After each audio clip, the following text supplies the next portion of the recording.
Bien amigos, soy Juan Manuel Valverde y están ustedes en El Añafil, el nuevo programa que Cabra Noticias les presenta a partir de este 11 de febrero, una doble entrega semanal desde Cabra Noticias que les acercará el día a día de la vida de nuestras hermandades, de nuestras cofradías, los preparativos de la cuaresma en sí y por supuesto la Semana Santa.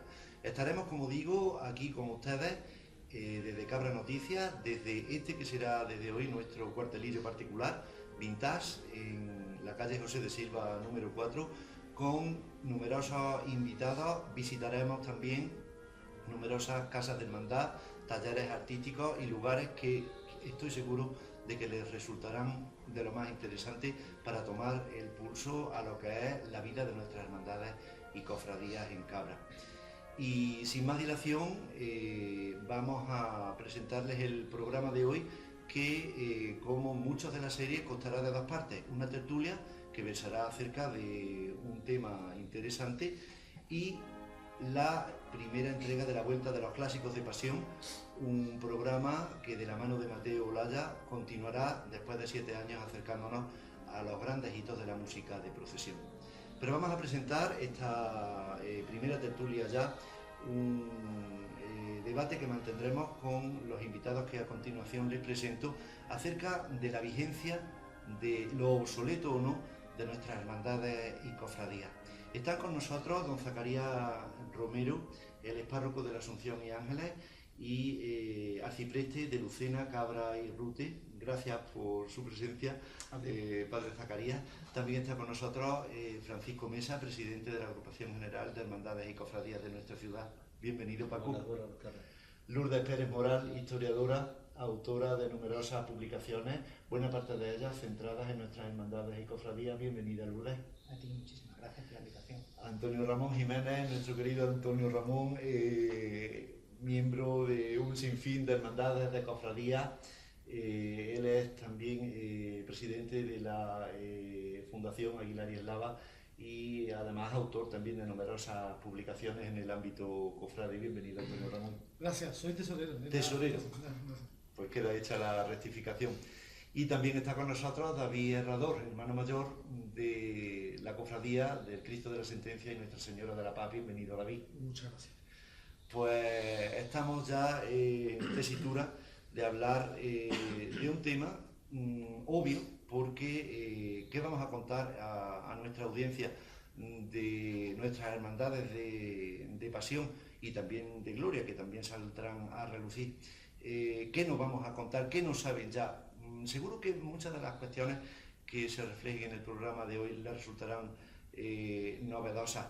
Vamos a retrotraernos unos cuantos siglos, si te parece, para dar comienzo al tema, Lourdes, porque nuestras hermandades, nuestras cofradías en nuestra tierra son algo natural, algo que cuenta con apoyo de grandes y de mayores, con sus épocas de apogeo, sus épocas de crisis, pero es algo inherente a las celebraciones, a las grandes celebraciones de la Semana Santa, por cierto, otra de las grandes celebraciones de nuestra tierra, y sin embargo tienen un origen muy remoto y quizá no exactamente igual a la razón de ser de hoy en día de hermandades y cofradías. ¿Cómo surgen las hermandades y las cofradías en nuestra tierra, Lourdes?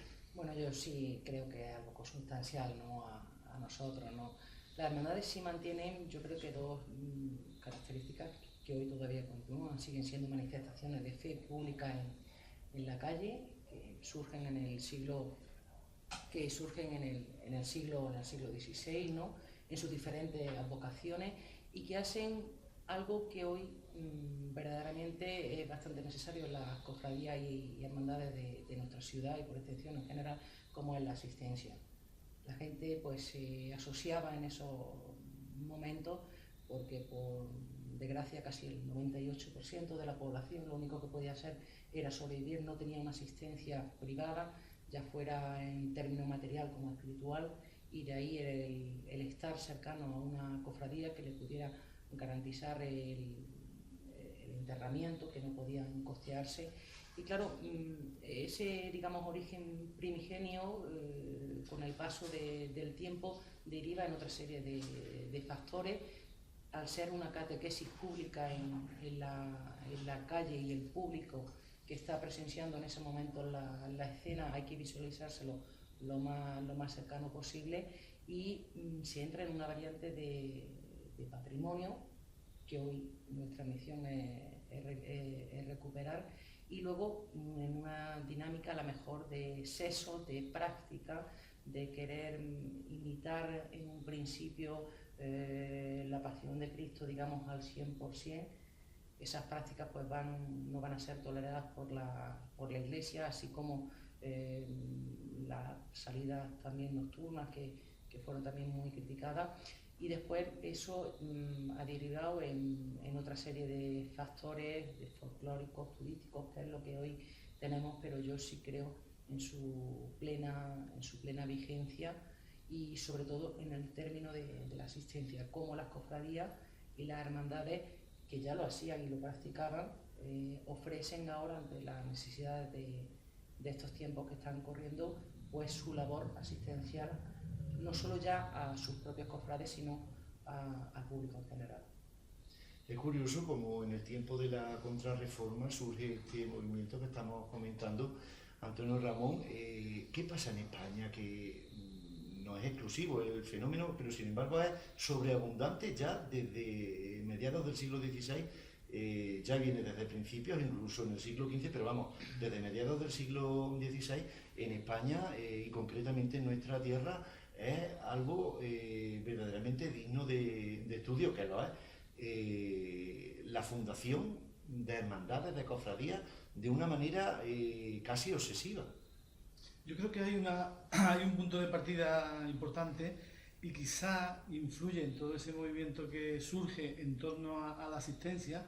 No quiero que se me olvide que este año que celebra la Cofradía del Preso su 350 aniversario fundacional, la Cofradía del Preso fue la única que tuvo un hospital, una botica y médicos para asistir a sus hermanos. Es decir, aparte de asistencia a los entierros o de esa asistencia espiritual a la vida eterna que buscaban los cofrades, en este caso los hermanos del Preso tenían como añadido el que tenían un boticario, una botica y un hospital con médicos que los curaban, con lo cual imagínense lo que eso supone en ese contexto del siglo XVIII, que más o menos es cuando se crea ese hospital.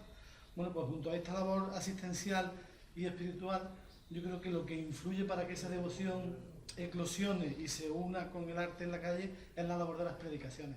Las predicaciones tanto de los religiosos de las órdenes que hay en los sitios donde se van creando, viene también como una consecuencia añadida a una recristianización del territorio después de lo que había sucedido en la época de la Reconquista, donde todavía está el proceso de eliminación de los judíos, la reminiscencia de los árabes, esas especies de cristianos conversos que en realidad lo habían hecho para mantenerse en los sitios. Entonces lo que hacen es la Iglesia una labor de predicación y de difusión, diríamos, de su mensaje, que al final cala en la gente, se incorpora como una cosa más en los municipios y se une, por ejemplo, a las devociones de las patronas, a la importancia de que ante algún tipo de calamidad la gente invoca a una determinada devoción a través de una imagen concreta. Entonces diríamos que el culto que se dirige directamente a Dios se hace por medio de una imagen que se considera milagrosa. Entonces, entre la necesidad, diríamos, espiritual y la labor de asistencia social que hacen las cofradías, se une la práctica religiosa espiritual y la labor de las predicaciones. Los predicadores desde los conventos y desde las parroquias y desde las iglesias en general, pues lo que hacen es explicar todo ese mensaje que se veía y que en un momento dado la gente no entendía, muy poca gente sabía leer, muy poca gente sabía escribir, y el saber estaba en manos de unas cuantas instituciones, y esas instituciones lo que hacen es difundir el mensaje. Ese mensaje cala a la población, luego se une a la existencia de una serie de talleres y de artistas que plasman unas imágenes que captan inmediatamente la atención de la gente, y eso confluye en que el fenómeno salga perfectamente a la calle. La Contrarreforma es el culmen de partir de una trayectoria iconoclasta donde había que cargarse las imágenes, pues lo que hay que hacer es sacar la imagen a la calle. Nosotros llevamos nuestro testimonio de fe, diríamos, en el planteamiento de la Iglesia, y además no solamente lo tenemos en los templos, sino que lo vamos a acercar para que, diríamos, como esa frase que se suele utilizar y que habla un poco de la Semana Santa, Cristo sale a las calles, ¿no? La historia de de la humanidad lo que hace es hacer presente a Cristo. Cristo se hace presente en la historia. Bueno, pues la Iglesia lo que hace es, con las cofradías, llevar esa imagen a la calle para que la gente la sienta como algo en el contexto donde la gente vive, no solamente que sea una cosa aislada, no es una cosa privada o de sacristía, sino que sale a la calle para que la gente lo vea en su entorno habitual. Y además se visten, se ponen pelucas, para que sean lo más parecido a la gente. Ese Dios vivo, que es Cristo, es como uno de nosotros, o su madre, ¿no? Y entonces esa es un poco yo creo que ahí confluye todo y bueno, pues finalmente surge esa eclosión que se mantiene. Yo también coincido en que son plenamente vigentes por muchas más cosas, ¿no? Han pasado muchos siglos, han cambiado las mentalidades, pero hay elementos que se siguen repitiendo desde la misma época que estamos comentando de origen de las cofradías. Uno de ellos, vosotros habéis hecho los dos relación a él, es la cuestión de que la Iglesia ha amparado la fundación de cofradías, la ha fomentado y también la ha mitigado. Ha habido épocas en las que las cofradías se han visto cercenada su actividad tradicional por disposiciones episcopales que han acabado con la aparición de disciplinantes en las procesiones, de celebración de pasos y escenificaciones que se salían de lo canónico según la mentalidad de la época. Padre Zacarías, se da una conjunción curiosa, un contrasentido de movimiento dentro de la Iglesia, utilizable por la propia Iglesia para la difusión de su mensaje, y también un desarrollo de la piedad popular fuera de canon que había que, si no cercenar, sí podar y dirigir de manera adecuada. ¿Esto cómo se, Yo creo que se entiende? creo que lo estás diciendo estupendamente, o sea, creo que en todo desarrollo hay que también saber podar, o sea, un labriego a la hora de, por ejemplo, un árbol, ¿no? Pues tiene que saber podar de alguna manera, porque a veces, no digo que sea con maldad, pero pues sí puede salir cosas que no vayan en buena dirección, ¿no? Entonces yo cuando veo los papas, ¿no? Y nos hablan de lo beneficioso, de lo bueno y de lo bendecido por Dios que es la religiosidad popular, pues ciertamente la Iglesia bendice, en este caso las cofradías, y porque lo siente Iglesia y es Iglesia, ¿no? Y están dentro de las iglesias, o sea que no, y están las parroquias totalmente vinculadas a las parroquias, y a los sacerdotes nos piden atender a las cofradías. Por tanto, actualmente está claro que la Iglesia siente las cofradías como parte de la Iglesia, forman parte de la Iglesia. Pero sí entiendo de que yo como párroco, pues no sé, en cualquier dimensión de la parroquia, tengo que estar también vigilante por si hay alguna cosa que cruza la frontera de lo que es católico, de lo que es específicamente nuestro, ¿no? Como cristianos que somos, ¿no? Y esa es nuestra labor, estar vigilantes a ello, ¿no? Ahora, ciertamente todos tenemos conocimiento de si una cofradía, por ejemplo, pues pone demasiado ímpetu en las cosas externas, ¿no? Y solamente pone y se olvida de vivir en hermandad, de que haya una armonía, de que haya un diálogo, de que la gente crezca como cristianos, ¿no? Y pone su apoyo o su esfuerzo solamente en cosas que ciertamente son importantes, pero no son las más importantes, pues ahí tiene que estar la Iglesia, en este caso el representante que es el conciliario, el que un poco llama la atención o llama a cuestionarnos, oye, lo estamos haciendo bien. Yo creo que una de las grandes cuestiones que tenemos que plantearnos en las cofradías es si verdaderamente hay formación cristiana, si verdaderamente estamos formados y por tanto esa formación nos lleva por llevar un camino limpio hacia Dios, ¿no? Y quizás a lo mejor podríamos evitar muchos enfrentamientos, muchas decisiones, malentendidos e incluso, bueno, pues gastos superfluos que estamos haciendo, energías que estamos echando en cosas que a lo mejor no son lo más importante, vuelvo a insistir, ¿no? Y creo que en las cofradías nos falta precisamente esa formación cristiana que continuamente la Iglesia quiere brindarla y la pone al servicio de los cofrades, ¿no? Pero que a veces no le damos la suficientemente importancia que tendríamos que darle, ¿no? Entonces creo que la Iglesia, como madre que es, también llega el momento en que debe decir o debe de corregir, siempre desde el amor de madre, ¿no? Para decir, mira, pues sí estamos bien orientados, o mira, nos estamos despistando de la meta a la cual vamos, a la cual nos dirigimos, nos estamos despistando. Por tanto, vamos a reorientar, vamos a revisar si efectivamente el rumbo del barco, de nuestra cofradía, de nuestra hermandad, pues efectivamente va hacia Cristo, o nos estamos un poco distrayendo en adornos, en exornos y en cosas que, bueno, sí, nos entretienen, nos hacen sentir que bien, nos dan mucho que hablar, pero que no nos acercan al fin al cual estamos aquí, que es Jesucristo, ¿no? El tema del arte cofrade es algo que nos apasiona a todos los que estamos aquí, por supuesto a nuestros televidentes. Padre Zacarías, ¿el arte cofrade aleja o acerca a Dios tal como lo concebimos ahora mismo los que nos gusta llamarnos católicos? Te digo que sí, que acerca a Dios, siempre, porque es un don, una cualidad que Dios da al ser humano, y el ser humano se expresa a través del arte. Por tanto, Dios bendice y lo quiere, ¿no? Y siempre la Iglesia ha utilizado el arte como un vehículo para acercarse a Dios, siempre, en toda la época que ha existido y que existe la Iglesia. Y no lo hace en un sitio concreto, en un país concreto, sino universalmente. El arte es un medio de expresión del ser humano y por tanto el ser humano utiliza para acercarse a Dios, ¿no? Entonces, claro que sí, el arte bendecido por la Iglesia, querido por la Iglesia, pero no es lo exclusivo en la fe, no solamente es un instrumento más, es una vía más, pero no es el exclusivo. Y esto sí es importante también conseguirlo, para que no seamos esclavos del arte, o si la cofradía es buena, si tiene mucho arte, mucho patrimonio, o tiene mucho... No, quizá también hay arte a la hora de acercarnos a los demás, de convivir entre nosotros, de ser desprendidos, de trabajar unos con otros. También tiene que haber un arte, una expresión del ser humano, ¿no? Son muchos los contrasentidos que se dan en la manera de celebrar en nuestra tierra para personas ajenas los misterios de la pasión, muerte y resurrección del Señor. El componente civil de la vida de las cofradías es importantísimo para coordinarlo en nuestra ciudad y en otras muchas, pero nuestra ciudad es pionera. En ello está la Agrupación General de Hermandades y Cofradías. Paco, tú llevas un tiempo rigiendo los destinos de nuestra agrupación, que se ocupa precisamente de la parte más civil que tienen nuestras hermandades, organizar horarios, itinerarios, organizar quizás la parte también que más fricciones puede producir entre unas corporaciones y otras a la hora de ponerse de acuerdo en una ciudad donde hay tantísima hermandad a la hora de salir a la calle.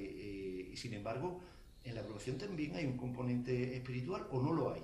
Cuéntanos cómo vives tú desde la agrupación todo esto que estamos comentando. Mira, te diré, la agrupación general de cofradías no es un órgano donde arbitre nada dentro de las cofradías. Me explico. Las cofradías en sí son las que organizan su horario, su itinerario, las salidas, las entradas, todo. La agrupación de cofradías tiene la misión de velar porque cumplan lo que ellos prometen en los horarios, en los itinerarios, en los cultos, pero te hablo porque llevo poco de presidente de la agrupación. Ya he tenido varias reuniones con varias cofradías que quieren cambiar horario e itinerario. Yo me siento con ellos. Yo no tengo palabra, no tengo voz en lo que ellos deciden. Yo si acaso, si hay algún conflicto entre ellos, si puedo arbitrar un tema que sea mediano entre los dos, pero horarios, itinerarios, cultos, son el ente como cofradía la que lo organiza y la que lo da de sí, ¿no? Yo sí quisiera retomar, hacer hincapié en algo que ha dicho Zacarías que me ha llamado mucho la atención. Yo creo que la Iglesia, el papel que Zacarías nos acaba de contar, no creo que lo cumpla como lo acaba de decir Zacarías. Yo creo que debería de decirle a las cofradías hasta dónde deben de llegar con lo que acabamos de hablar, de sus exornos, de sus pasos, de sus tronos, nunca un párroco, creo yo, que se haya entretenido con una cofradía y decirle a la cofradía dejar de tanto oro, dejar de tanta plata, dejar de tantas imágenes. Nunca. Yo creo que la espiritualidad dentro de las cofradías hace mucha falta, pero también le echo yo en falta a los conciliarios, le echo mucha culpa a los conciliarios esa parte de espiritualidad. Te hablo desde el punto de vista de hermano mayor, 8 años en una cofradía, 4 años vicepresidente de la hermandad y ahora presidente. Yo creo que hay mucha falta por vuestra parte. Hombre, yo me siento aquí, ¿no? Como señalado, pero yo tengo bastantes cofradías, tú lo sabes, como presidente que eres de agrupación. Yo me reúno con todas, cuando he elegido un hermano mayor, con toda la junta directiva, primero con el hermano mayor antes de ser presentado, cuando ya he elegido y viene la junta nueva, uno por uno, a todos le ofrezco la posibilidad de la formación. La necesidad, y que yo me ofrezco, o alguien de la parroquia, y creo que Andrés Ramón está aquí presente, lo puede decir en primera línea, a todos le ofrezco la posibilidad de que yo me ofrezco para dar catequesis, para dar formación, o bien en tiempos fuertes, o bien cada mes, o bien cada semana, o bien bueno, para algún catequista que ellos conozcan, bueno, que se pongan de acuerdo conmigo y un poco veamos, o sea, pero rara es la cofradía, todos reconocen que es absolutamente necesario. Yo siempre les digo que como, por ejemplo, un costalero que no tenga motivación, no se va porque la espiritualidad de llevar 20, 30, 40 kilos en lo alto, llega un momento que dice, ¿yo qué hago aquí?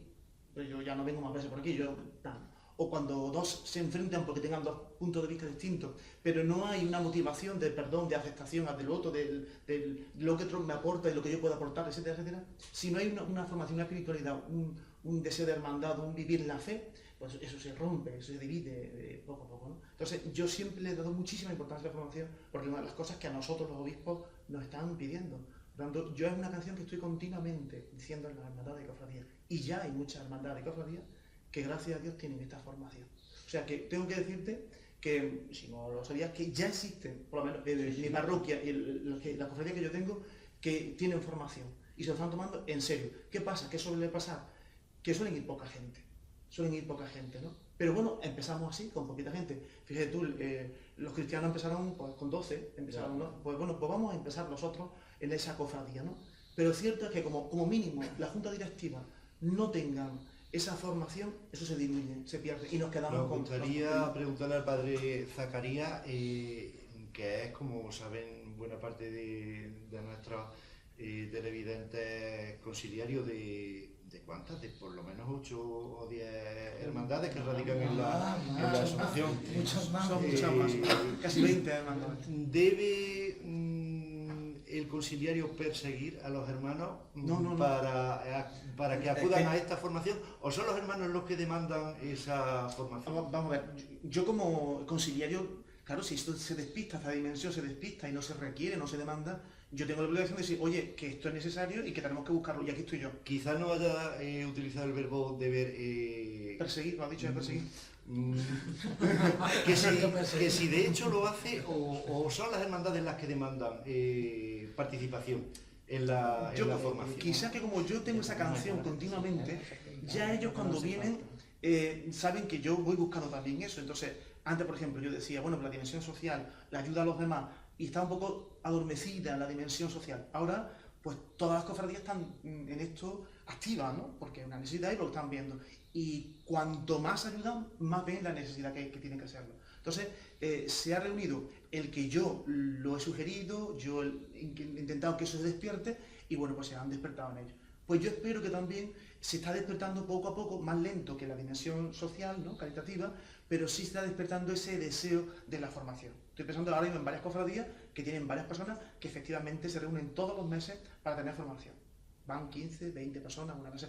Recuerdo, por ejemplo, la cofradía del Huerto, varias veces hemos tenido varias catequesis, ¿no? Y de ellos la tienen también. Entonces, de alguna manera, pienso que nuestra labor como conciliario está por ahí. Pero, claro, es una oferta. Yo no puedo imponer, porque si tú impones, la gente dice, pues mira, ahí te queda Zacarías, ¿no? Bueno, pues ya veremos. Nosotros venimos lo que nos gusta. De hecho, la gente viene a la procesión, vienen cientos, y luego vienen los cultos, y son menos. ¿No? Y luego, gente que a lo mejor la homilía, está atenta a la homilía, pues son también menos, ¿no? Y que te recuerdan, oye, pues mira, me han gustado las pinceladas que has dicho, o las cosas que nos has dicho, me ha gustado, ¿no? O sea, hay de todo, y cada vez va siendo, en este aspecto, pues un grupo distinto, más selecto, menos selecto. Pero que la necesidad de que tenemos que formarnos, eso estoy continuamente. Y yo aprovecho, cuando me invitan, a decirlo, en la radio, en la televisión, una cofradía, un hermano mayor, reunirnos con una junta directiva, continuamente esa canción la tengo yo en mis labios. Mira, el hecho bueno, David tiene que hablar, ¿no? Pero sí, hace 10 años o 15 hablar de la formación era una utopía. Entonces, esa labor, diríamos, constante del párroco y del conciliario, diciendo esto es lo que hay, os lo doy, os lo ofrezco como un ofrecimiento, al final eso cala en la gente ve y dice, claro, esto no es solamente una organización social que pretende unos fines, sino que somos una asociación de la Iglesia y lógicamente demandamos, pero también a consecuencia de yo creo que se casa un poco la doble función, ¿no? El conciliario ofrece e invita y la gente al final nota que necesita también eso, y además no solamente desde el punto de vista espiritual, sino tesorería, secretaría, la dimensión de los gastos, que ahí también me gustaría a mí luego aportar una cosilla. Si puede ser. La otra formación que es la que está, la asignatura pendiente, ¿no? Es decir, la confirmación, aparte de la chivística, de decirle cada una de las directrices que nos marcan los estatutos en los distintos cargos de la Junta de Gobierno, la formación del hermano mayor de tesorería, secretaría, de la vocalía, de la propia vocalía de culto, que a lo mejor puede ser de casi de secundaria de división, y es importante, incluso en la vocalía de patrimonio. Y yo creo que hace falta formación, no solo ya por nosotras mismas, por la propia cofradía, sino también con una asignatura pendiente de la propia agrupación, el poder ofertar esa serie, digamos, entre comillas, de cursos a todas, también a aquellas cofradías que no solo se limitan pues, a sacar la profesión o asistir simplemente a los cultos, pero no de tener tampoco la parte de formación espiritual, sino de tener algo más y de saber en realidad qué es lo que estamos haciendo y para qué es lo que estamos haciendo. Totalmente de acuerdo, ¿eh? David... Yo suscribo a lo que ha dicho Zacarías, que es necesario que las propias personas que formamos la Junta de Gobierno, pues la formación espiritual, eso es necesaria. Y por la parte que me toca de mi conciliario, pues ejerce el mismo papel sobre nosotros, sobre nuestra hermandad, de lo primero que hizo el primer día que fuimos a hablar con él, primero ofrecer las ganas de las catequesis, y gracias a nosotros dentro de la Junta de Gobierno tenemos a la vocal de culto y evangelización que tiene tenemos un propio grupo de catequesis. Hemos hecho hace poco, en octubre tuvimos nuestro primer grupo de catequesis que se confirmaron, tuvimos el primer grupo que se confirmó, y la verdad que es necesario, está claro, y lo que ha dicho Zacarías es una realidad.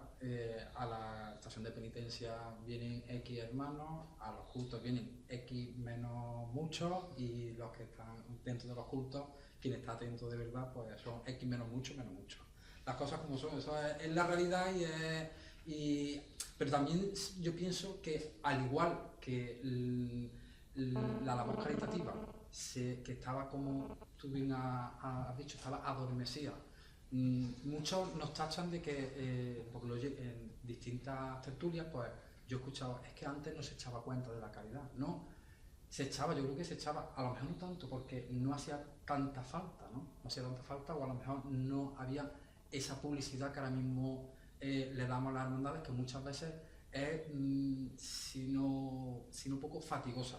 Fatigosa en el sentido de decir, es que parece que porque vayamos a hacer un arroz, vayamos a hacer una recogida de alimentos, tenemos que ponerlo a bombo y platillo para que la gente vea que ayudamos, no sé qué. Y eso fue una conversación que tuve una vez con don Francisco, y de Francisco, es que parece que estamos como diciendo, somos los que más ayudamos, y estamos siendo, pues, aprovechando el momento, ¿no?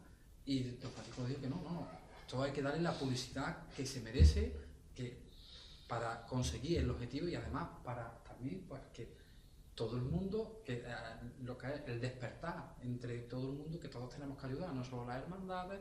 Y ahora mismo, pues sí, las hermandades, claro que se está ayudando, y lo mismo que se ha aumentado ahora y está, digamos, yo creo que ha aumentado, digamos, en términos matemáticos, como en progresión geométrica ha aumentado el tema de la caridad. Yo creo que también lo que es la formación espiritual poco a poco va en aumento, y la verdad que es algo necesario, y yo creo que, como bien has dicho tú antes, la verdad que lo suscribo todo algo de ello. Empezaron 12, mira por dónde vamos. Pues bueno, pues poco a poco yo creo que eso. Nosotros también empezamos con un grupito chiquito de catequesis, y mira, la verdad que estamos muy contentos con el resultado que va dando, y les digo, no solo el formar a determinados hermanos, que luego es otra vertiente también el tema de los grupos de confirmación, y a lo mejor no sé si de eso coincides conmigo, Zacarías.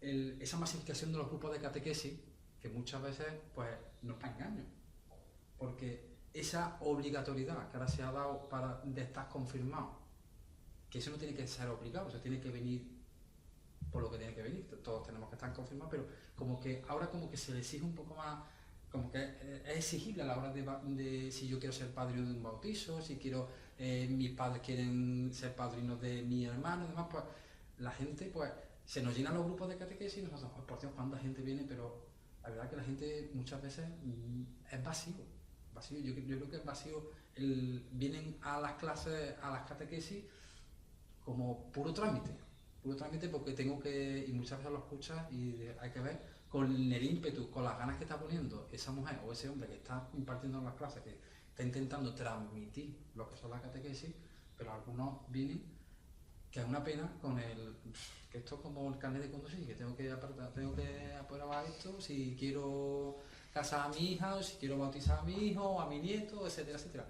Y es una pena y no sé si compartes conmigo esa... Sí, la masificación siempre no es bueno, ¿no? Eso, pero lo que pretende la Iglesia, primero la raíz es, eso ya estaba de antes, o sea, en el derecho canónico está mandado que, por ejemplo, para casarte tienes que estar confirmado para ser padrino de confirmación o para ser padrino de bautismo, ¿no? Eso estaba. Lo que pasa es que hubo un tiempo que eso estaba en la sombra y no se hizo, ¿no?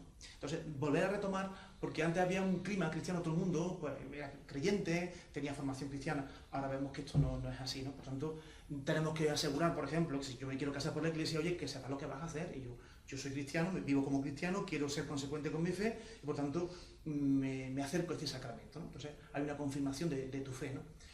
Luego, un niño que se va a bautizar, pues queremos, a veces, o cada vez se dan más padres que no están casados por la Iglesia y quieren bautizar a su hijo, parece una contradicción.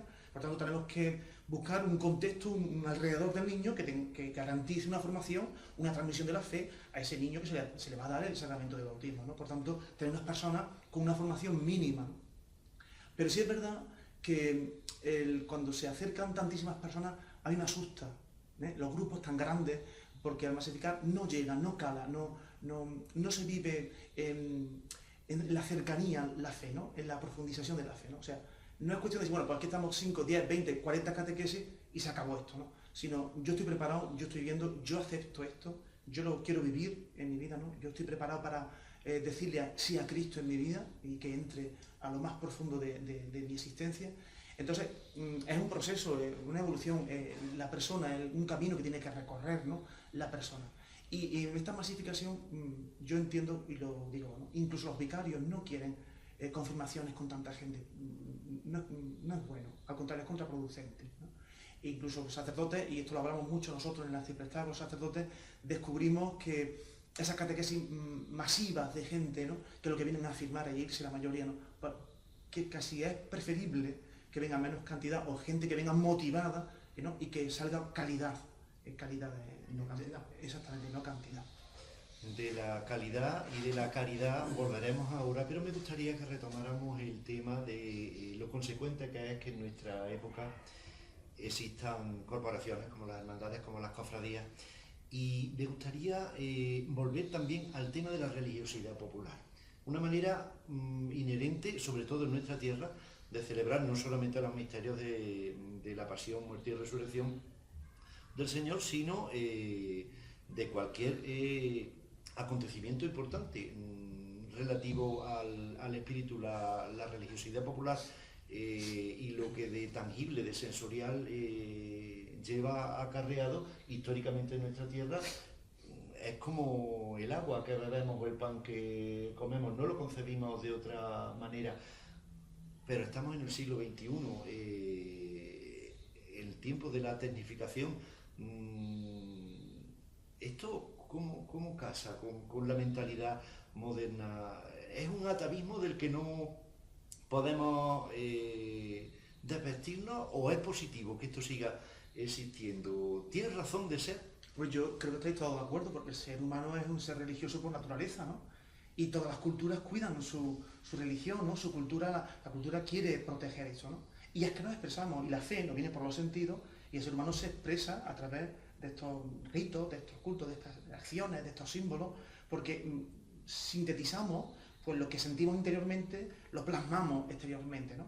Entonces, fíjate que cuando cayeron las Torres Gemelas, las iglesias se llenaron de gente. Estamos hablando de una ciudad súper moderna y la gente rápidamente, en momentos límite, rápidamente en busca de Dios, ¿no? O sea, el ser humano tiene un sello de su creador que va en busca de él. Y en todas las épocas y en todas las culturas, esto es una realidad. ¿Por qué tenemos que echarlo fuera? Si eso es que es inherente y eso es que es nuestro, si es que lo llamamos en el ADN espiritual del ser humano, ¿no? Yo creo que no, al contrario. Fíjate por qué la Iglesia pues, está metida pues, en Internet, en los medios de comunicación, porque entiende que bien utilizado es un medio fabuloso para transmitir la fe y para llenarnos de esa fe, ¿no? Por tanto, al contrario, vamos a recibirlo como un buen instrumento y a utilizarlo como buen instrumento para que llegue a todos, ¿no? Por tanto, no veo el por qué habría que quitarse esta piel de la fe porque somos modernos, sino al contrario. O sea, que esto es inherente, esto es nuestro, ¿no? Las nuevas tecnologías que han entrado con una fuerza tremenda en la vida de nuestras hermandades, esta carrera por dar difusión al interés de la celebración de pasión en nuestros pueblos, en nuestras ciudades, son muchos elementos que da nuestro tiempo, pero ¿pensáis que esto beneficia o perjudica a la autenticidad de la celebración? A lo que por dentro parece ser que continúa siendo después de siglos el hilo conductor de la vida de nuestras hermandades y de nuestras cofradías. Yo creo que coincido también con don Zacarías, es decir, el hombre es un ser religioso por naturaleza. Nosotros tampoco si somos personas religiosas no vamos a renegar de nuestra propia fe. Lo que sí ofrece en este caso, pues la Semana Santa también ofrece otras perspectivas, quizás personas que no estén, digamos, tan integradas o dentro del ámbito religioso. Y surgen ahí también otra serie de variantes, como es el tema del patrimonio, el tema del turismo, que también se ofrece de la propia Semana Santa. Lo que pasa que yo creo que esas dos perspectivas se pueden casar perfectamente siempre que se reconozcan, por una parte, el ámbito puramente y estrictamente religioso y, por otra parte, el apartado del patrimonio y del turismo. Sí que se pueden venir, digamos, ataques desde ambos, es decir, se puede criticar a las cofradías pues, en el tema de patrimonio, pero eso es un patrimonio que hemos heredado y que nosotros ahora nos encargamos de cuidar y de velar para legar a las siguientes generaciones, ¿no? Se nos puede también atacar por la parte religiosa, pero yo creo que ese ataque siempre viene desde el exterior y nunca desde dentro. Y siempre que haya pues respeto por las distintas variedades, las distintas sintonías que pueden confluir dentro de un fenómeno que es por antonomasia, junto también con el mariano, que se da tanto en nuestra tierra, que nos tiene ocupados y preocupados los 365 días del año. Yo creo que eso es una base a nuestro favor y que no hacen, si cabe, que la Semana Santa pues sea algo vivo. Y además que hay una consecuencia lógica de la propia esencia de las cofradías. Las cofradías son hijas de la Iglesia, son parte de la Iglesia, son la Iglesia que necesita comunicar el mensaje. El hombre, como ser religioso, tiene una necesidad de trascendencia y en ese encuentro con la fe la encuentra, pero además se inserta en la sociedad, en la inculturación de la fe, de la que tanto se ha hablado y de la que tanto se habla, y que es la que hace presente la vivencia de la persona desde un punto de vista espiritual en medio del contexto en el que se desarrolla, porque de nada serviría que fuera solo, no es que no sirva de nada, sino que sería pues, una vida contemplativa u otro tipo de expresión, pero esta expresión está hecha para manifestarla, porque además no solamente es el origen, sino que es un poco el sentido cultural que tiene la cofradía, es sacar a la calle esa expresión de la fe que hay en su interior, como escuelas de formación de fe, como escuelas de vivencia de la fraternidad, como hijas de la Iglesia, y eso lo que hacen es compartirlo. Y además yo creo que eso que es consecuencia de la propia esencia religiosa de las hermandades, y que a mí me parece que sí que tenemos que cuidar, que no se pierda ese hilo conductor que las hace nacer y que hoy tiene sentido que sigan siendo cofradías como miembros de la Iglesia Católica, si no serían pues, una peña, una asociación cultural, con todo respeto, ¿no? Donde la gente se reúne, el hecho social confluye, pero no hay una vivencia desde la perspectiva de la fe o de la fraternidad o de la eclesialidad, que es otra de las notas importantes, ¿no? Entonces, y en ese contexto surge, pues por ejemplo, yo cuando hablábamos antes del tema de los gastos y de la caridad, es verdad que la caridad como virtud o como una de las consecuencias de la fe, tiene también otra vertiente en el tema de la inversión en las cofradías. Yo, desde fuera y quizás sin entrar en un conocimiento profundo, tú puedes pensar, hay que ver qué derroche de riqueza, cómo está el mundo, ¿no? Bueno, a mí me gustaría, y me gusta decirlo siempre, que la caridad no solamente es aquella labor que se hace de una manera callada con la iglesia, en Cáritas, Manos Unidas o en la propia hermandad, con la gente que se conoce, porque se ayuda a muchas familias que de una manera particular conocen las cofradías, sino que yo creo que son un motor de riqueza para las sociedades en las que están. Yo pongo por caso que ahora tenemos 2 herrerías que viven de lo que las hermandades consumen, entre comillas, para utilizar esos elementos. Hay floristería y tiendas de flores y gente de la huerta que vive con lo que se compra para esa función cultural, que tiene su sentido. Los talleres artesanos, si no hubiera cofradías, no se mantendrían. Eso es dar trabajo, no es una dimensión de la caridad en el sentido, diríamos, estricto, pero sí es una manera de mantener la sociedad. Un motor económico, genera una riqueza. Entonces, eso genera una riqueza. Yo creo que no hay que ver tanto el derroche de riqueza que pueda haber y que en un momento dado pueda llamar la atención, sino hay que ver cuánta gente está trabajando, por ejemplo, en un manto bordado, en un convento o en un taller donde viven 10 mujeres que van a mantener a su familia con ese dinero. O unos carpinteros que hacen su trabajo haciendo el paso, o la cerería que hace la cera, quiero decir. No lo miramos solamente desde el punto de vista de cuánto derroche hay luego en el exterior, que al final es patrimonio que conduce a una fe, pero que también mantiene viva la sociedad en la que está inserta esa cofradía. Y me parece que ese elemento debemos tenerlo en cuenta, ¿no? Muchas cofradías hoy día están manteniendo familias que de otra manera no se mantendrían. Vamos, no, lo digo porque también creo que debemos tener, eso es vigente, eso hace que sean vigentes en la actualidad y mantienen. Y si lo metemos con el tema del turismo y de la difusión de la ciudad, cuánta gente se mueve en ese periodo, el consumo, la hostelería, quiero decir, como estamos inmersas, las cofradías, en el contexto social en el que nos movemos, pues lógicamente yo creo que la vigencia no solamente es pensar nosotros que son necesarias o que cumplen su función, sino que además tienen la función religiosa, la función social, y además el mantenimiento de un montón de económicos, ¿no? Que yo creo que esa es importante, ¿no? Económica. Centrándonos en el tema de la caridad, a mí me gustaría que habláramos de este término, del cual un cristiano debe tener una noción mínima, pero al cual se le están dando en los últimos tiempos también bastantes tortas, quizá con una interpretación sesgada del significado de la palabra caridad. ¿Qué es la caridad desde el punto de vista cristiano y qué papel tiene la caridad en la vida de una hermandad? Fíjate que la palabra caridad es muy específicamente cristiana, ¿no? Caridad es amor. El amor en el cristianismo es lo fundamental. De hecho, se describe a Dios como amor. Y un amor que no es simplemente regodearse en un diálogo espiritual entre Dios y la persona o el creyente, sino que el que dice que ama a Dios pero no ama al hermano es un mentiroso, lo dice claramente la Escritura, ¿no? Por tanto, una fe celebrada, vivida, profundizada, si no se comparte, si no se lleva al auxilio, a la ayuda, a la convivencia con los demás, no sirve para nada. Una cofradía, una de las cosas que yo me gustaría también recalcar con el tema de las cosas sociales que se están haciendo, o de la caridad, o de, no sé, una paella, o las distintas cosas, a mí lo que me está sirviendo, por ejemplo, hablo desde mi punto de vista, desde mi parroquia, ¿no?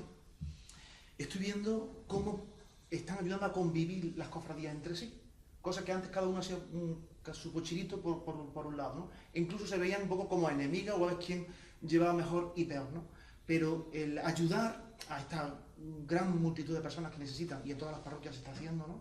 Pues unir todos el hombro de la distintas cofradías nos hace descubrir al otro como hermano.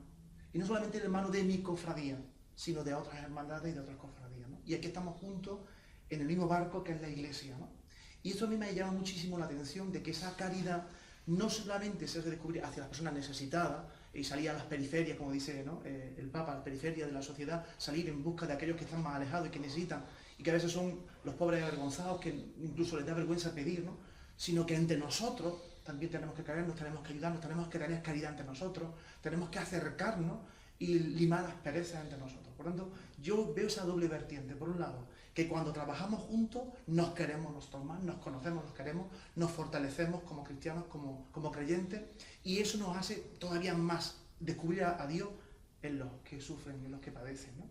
Y cuando yo veo esas cofradías y se dicen, oye, es que es verdad que, como decía también el presidente de la agrupación de cofradías, ¿no?, que no es solamente ver a ver qué manto le vamos a poner el año que viene, o qué flores más bonitas o más exóticas, no, sino que aquí la gran belleza es recrearnos en el amor de Dios y en el amor al prójimo, ¿no? Y esto a nosotros nos llena muchísimo, o tanto o más, que llevar el paso, la procesión y llevarlo todo muy ordenado, ¿no? Sino que cuando convivimos entre nosotros y ayudamos a los demás, se hace la fe palpable, la tocamos, ¿no? Se hace realidad, aterriza la fe en nosotros, ¿no? No sé si estáis de acuerdo conmigo, no lo sé. Antes, retomando un poco lo que había dicho Zacarías antes, no dudo y jamás dudaré que ofreces cada vez que llega una junta de gobierno lo que en realidad es el síntesis de las cofradías. No me cabe la menor duda de que lo ofreces. Me refería a un paso más de ofrecer, un pasito más de ofrecer. Quizás no haga falta a los cofrades que nos den un pasito más que ofrecer solamente. Veo esto que estamos tratando, respecto ya a esto último que estamos tratando, lo veo desde una óptica totalmente diferente, porque entré a las cofradías, entré a la Semana Santa, como todos sabéis, es una cofradía que no es ahora en estos tiempos cuando se está dando cuenta de lo que está ocurriendo en el entorno de todos. Yo entré en una cofradía donde eso era para lo que se fundó la cofradía. Desde el primer momento, la caridad era el santo y seña de nuestra cofradía, y hasta hoy sigue siendo. Yo recuerdo, estando de hermano mayor, una anécdota que la he contado en varias tertulias, ¿no? Y me llenó de orgullo a mí y a mi cofradía cuando a mi cofradía se lo conté. En cierta ocasión llegué yo a una tertulia así entre amigos en un bar, en Cuaresma, y claro, tu cofradía, como no tiene ni banda, ni tiene flores, ni tiene nada, para vosotros con 4 pesetas estáis en la calle. Digo, ya va razón. Digo, pero te voy a enseñar lo que me ha costado este año la banda de música. Precisamente venía de pagar el tejado que se le había echado a una mujer en una casa. 480.000 pesetas. En pesetas. Digo, pues esta es mi banda de música de este año. Se le cambió la cara. Se le cambió la cara. Me digo, yo no sabía que pasaba todo eso. Esta fue la misión con que la cofradía esta se fundó, y hasta el día de hoy sigue siendo así. Ni banda, ni música, ni flores, pero 2, 3, 4 millones hacían falta todos los años.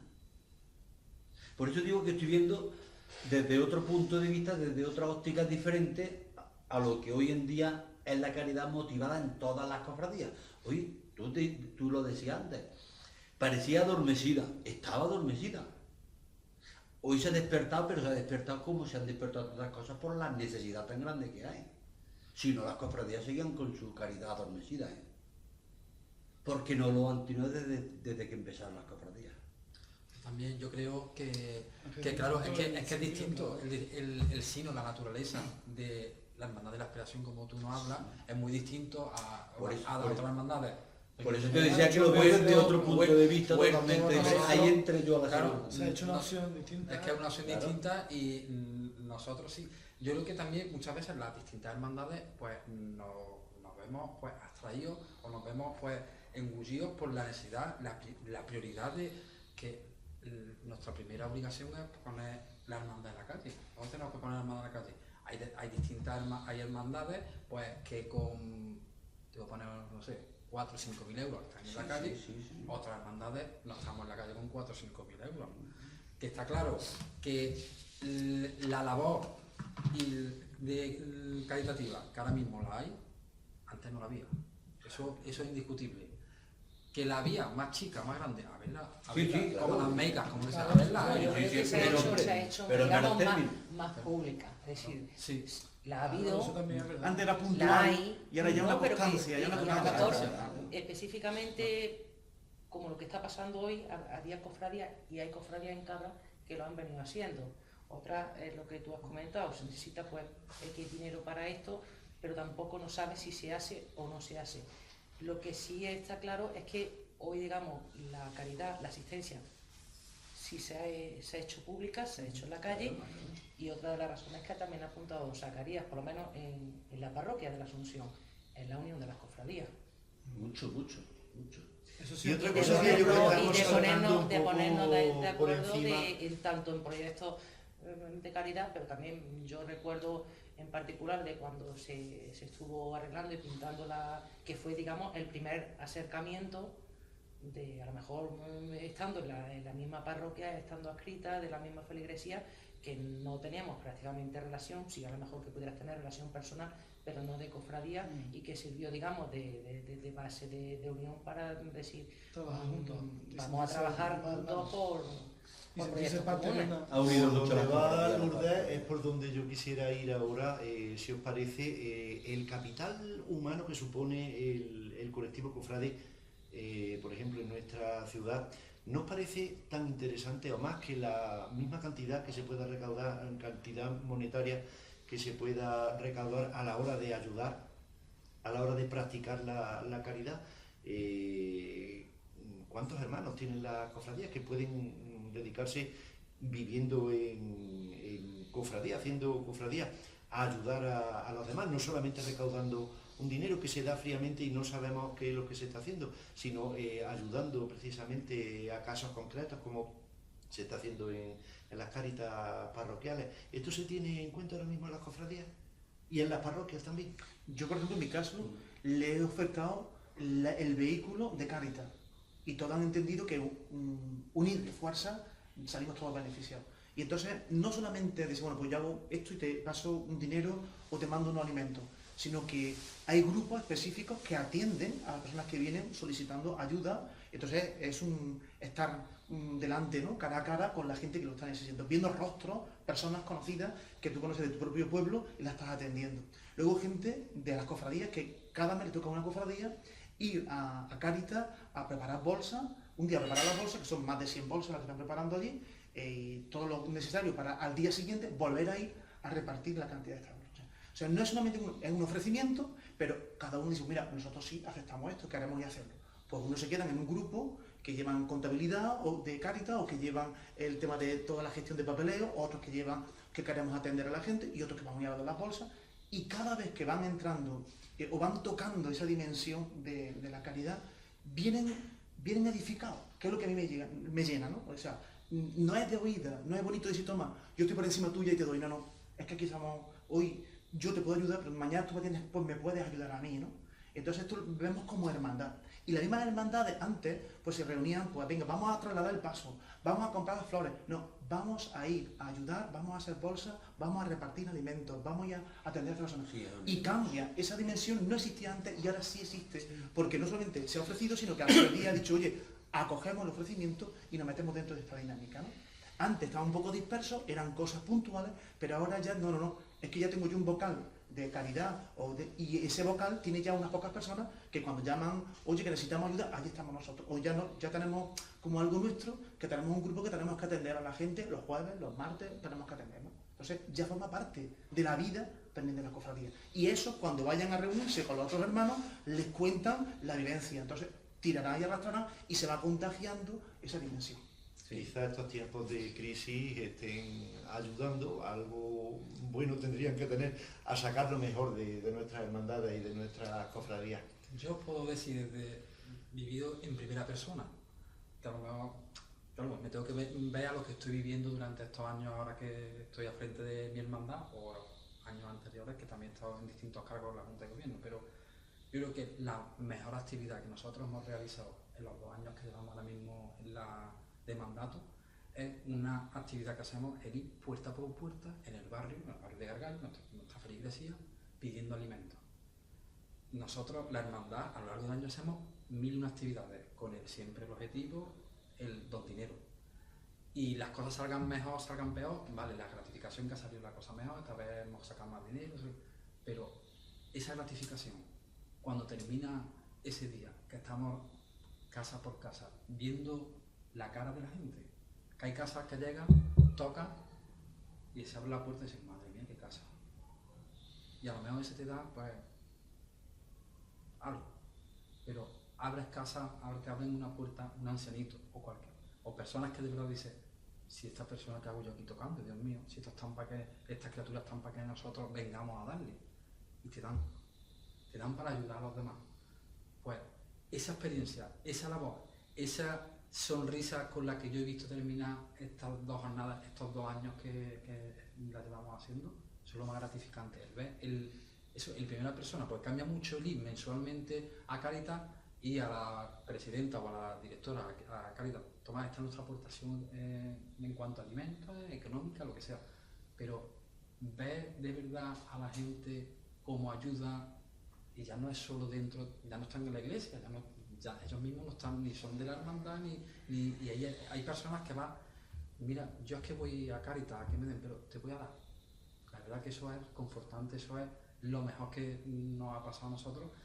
Y es verdad, la expresión de la Junta de Gobierno, y ya no solo de la Junta de Gobierno, porque esto ya corre la voz, y este año, la segunda vez que hemos hecho, han venido hermanos a ayudarnos. No, yo quiero ir con vosotros.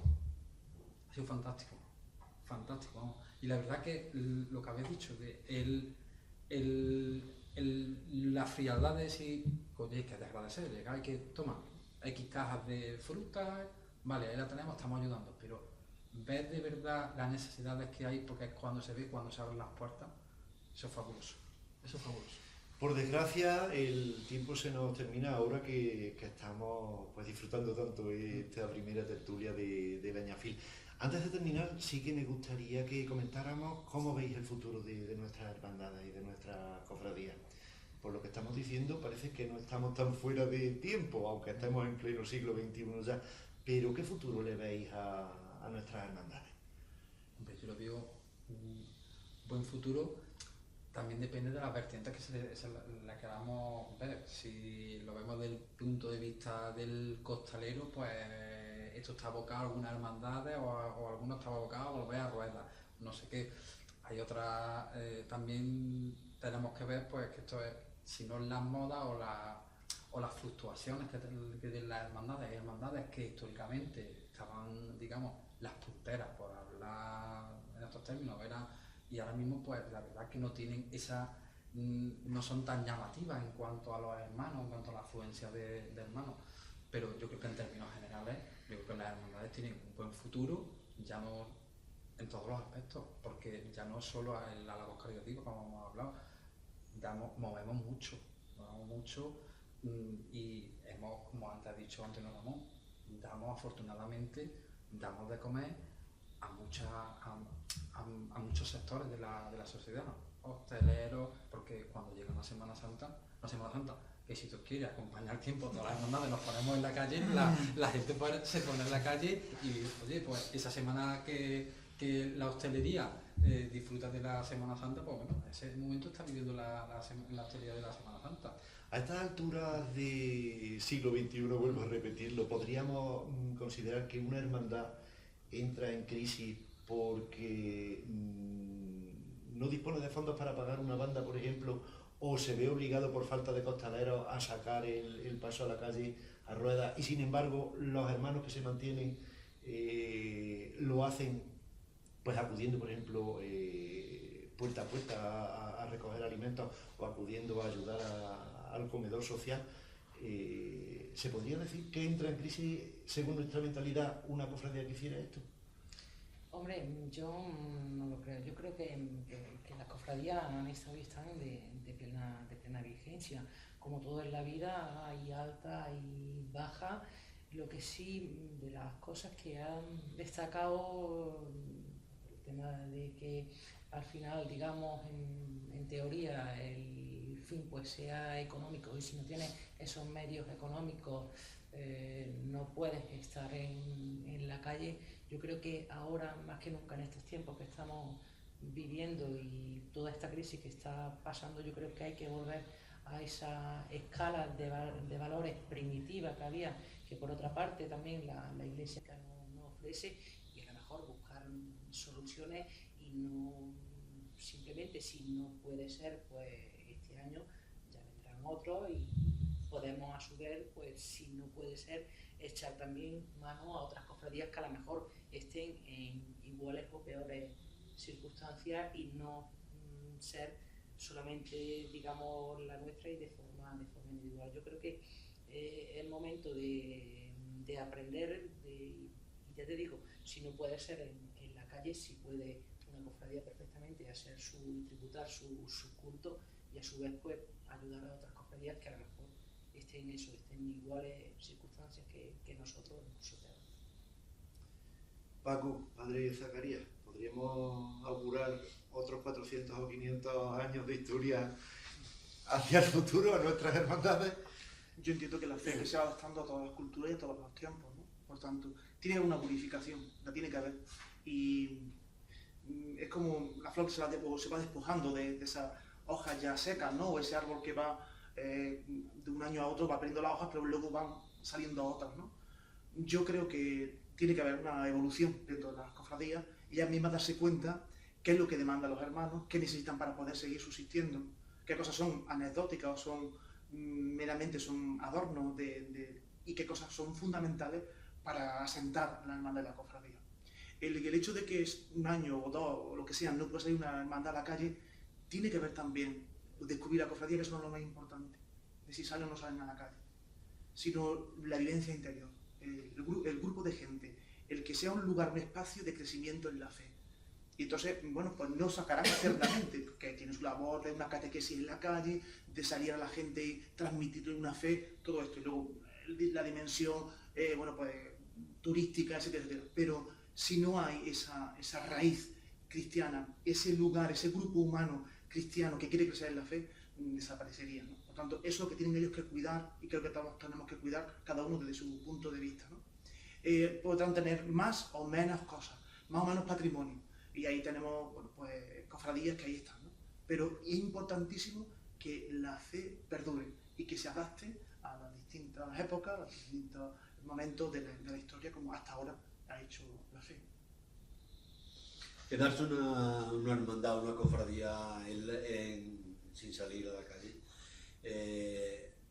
Por desgracia, hoy en día hay muchas que están al borde de eso, ¿no? Pero yo no le veo la mayor importancia que una hermandad no procesione un determinado día de la Semana Santa, ¿no? Yo creo, y de hecho he vivido en una de ellas algunos momentos donde lo he visto quizás con más fuerza. Lo he visto como más unión, como más unidos, ¿no? Dándose cuenta en realidad el problema que les había venido con no sacar ese paso a la calle, le ha dado fuerza interior a ellos mismos, ¿no? Se han dado cuenta que a lo mejor no es solo la imagen en la calle lo que le hace falta a esa hermandad dentro de esa cofradía, ¿no? Y yo lo he visto que ha resurgido entre ellos, ¿no? Y se han dado cuenta que no pasa nada porque nos saquemos la imagen a la calle, que estamos juntos, que es lo que a nosotros nos interesa, ¿eh? Y de verdad que aquello me llenó de emoción por dentro, porque me estaba dando cuenta que en realidad no era eso, no era lo que muchos ajenos a la Semana Santa creen, que es nada más que procesionar la imagen, ¿no? La imagen que quizás será una expresión, ¿no? de esa cofradía en la calle, pero la cofradía vive más dentro que con la imagen en la calle. Sí, sí. Apasionante, queridos amigos, el fenómeno de nuestras hermandades y nuestras cofradías, y ha sido hoy un lujo tener a nuestros invitados hablando aquí en el Añafil, en Cabra Noticias, de su vigencia a estas alturas del siglo XXI. Agradecemos a Francisco, al padre Zacarías, a Lourdes, a Antonio Ramón y a David su presencia aquí en Vintage, Coffee y Copas, en la calle José de Silva número 4, en esta primera tertulia del Añafil. Una brevísima pausa y enseguida recibimos a Mateo Laya en la vuelta de los clásicos de Pasión.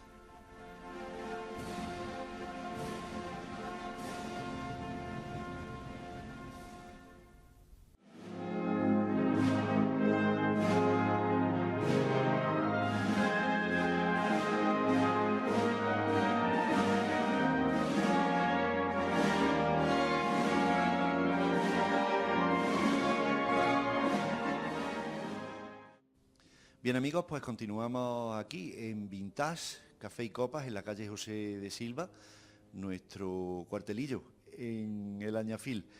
Y vamos a dar comienzo al retorno de los clásicos de pasión. No saben ustedes la ilusión que nos hace, que nos lleva haciendo mucho tiempo que llegar a este momento. Mateo Olaya, saludos, bienvenido. Bien hallado, Juan Manuel. Para mí es un placer estar aquí contigo después de muchos años. De muchos años, de 7 años. Y volvemos a la carga, con la mejor música de la pasión, en los clásicos de pasión.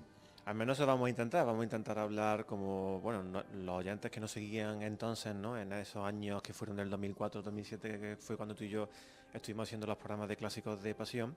Esperemos que nuestros espectadores disfruten con ese breve recorrido que vamos a hacer tú y yo en cada separata de clásicos de pasión sobre los diferentes autores, los grandes autores de la música de la Semana Santa, en el que hablaremos pues breves pinceladas de su biografía y también retazos de sus principales composiciones, ¿no?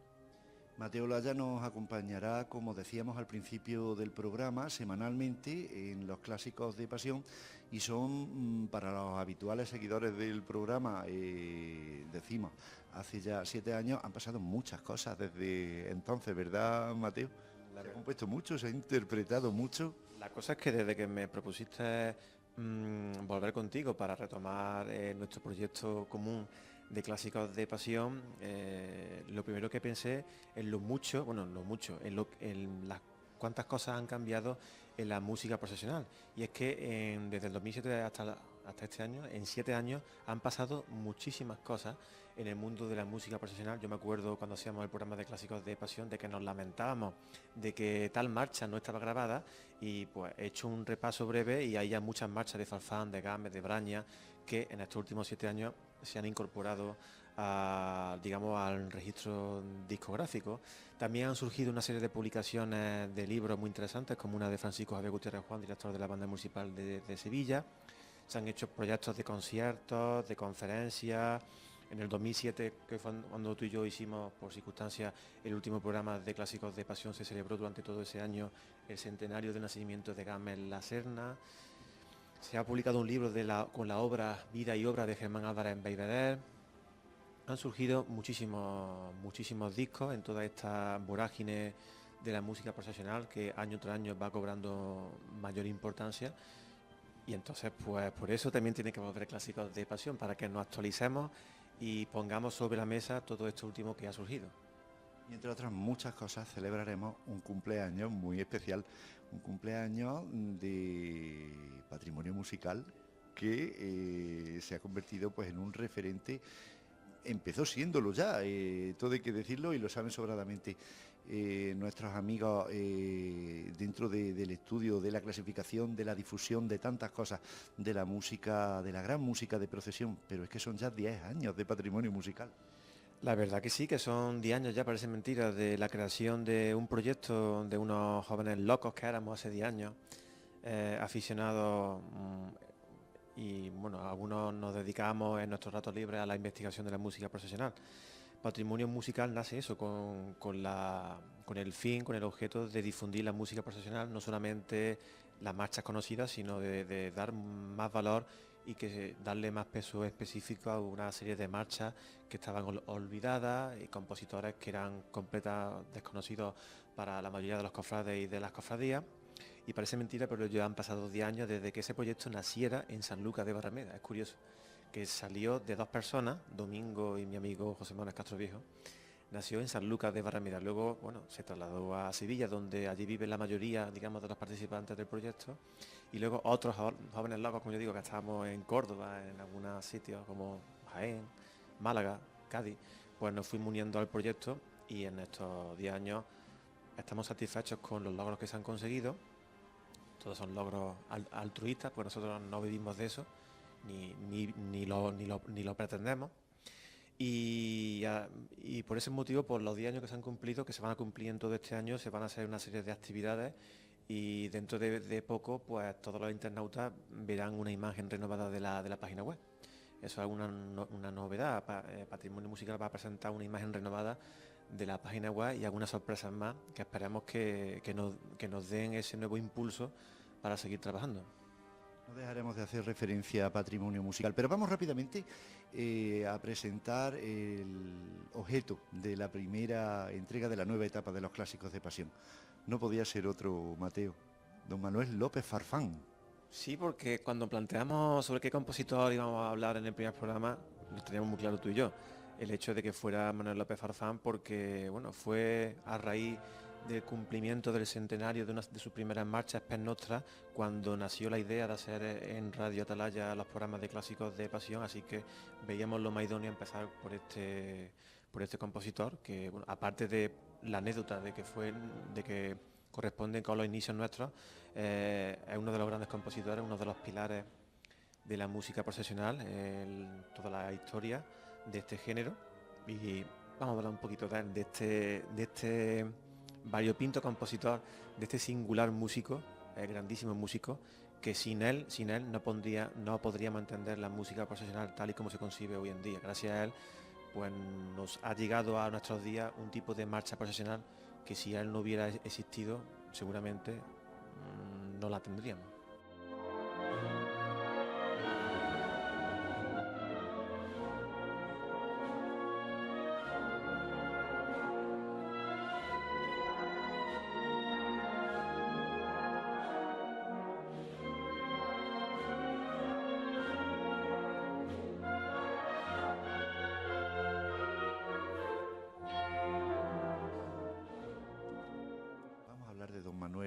Farfán. ¿Quién fue Manuel López Farfán?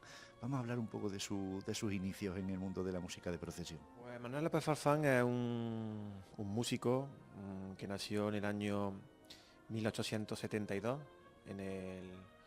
en Sevilla, murió en el año 1944.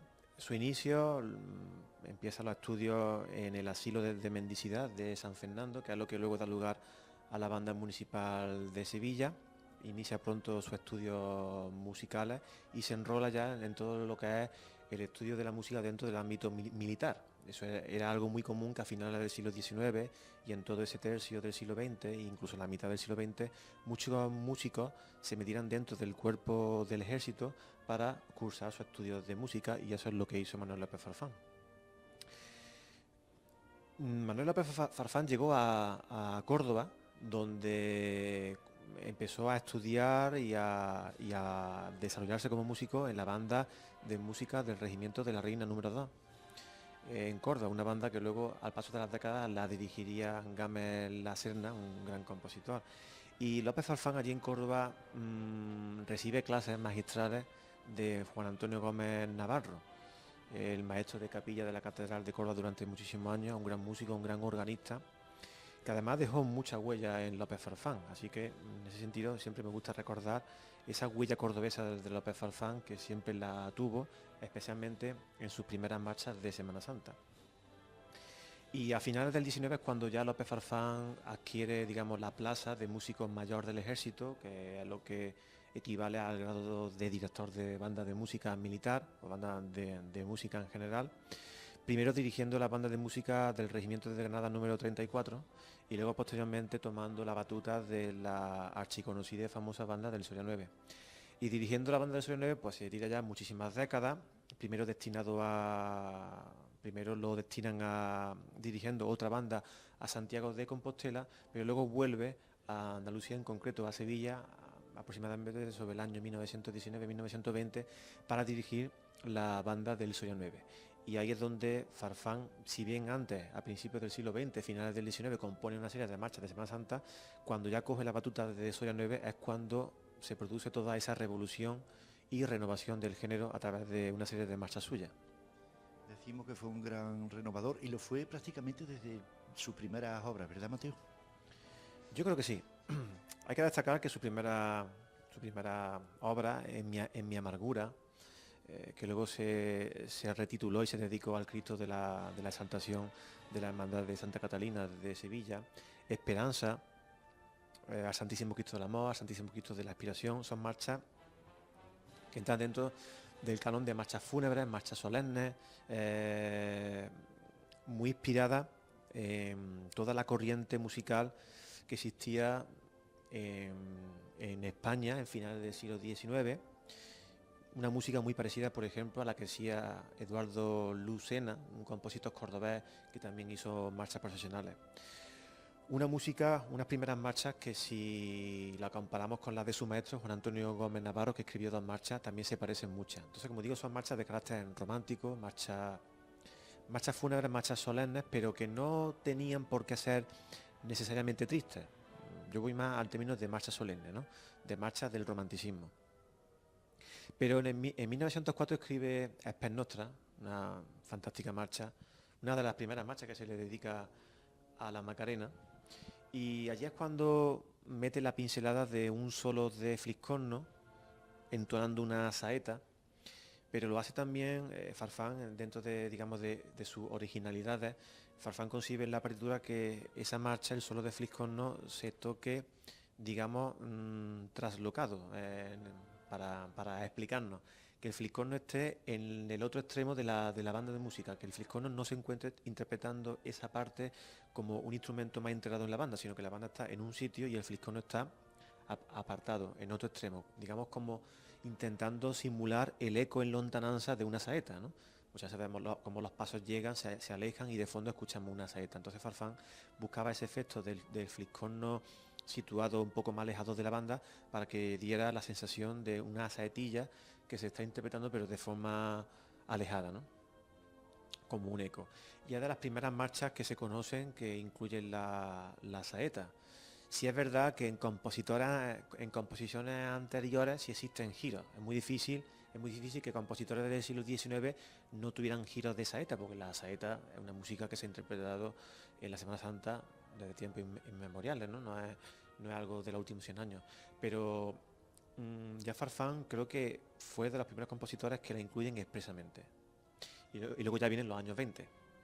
Farfán no deja, como estás comentándonos, de introducir elementos casi cinematográficos.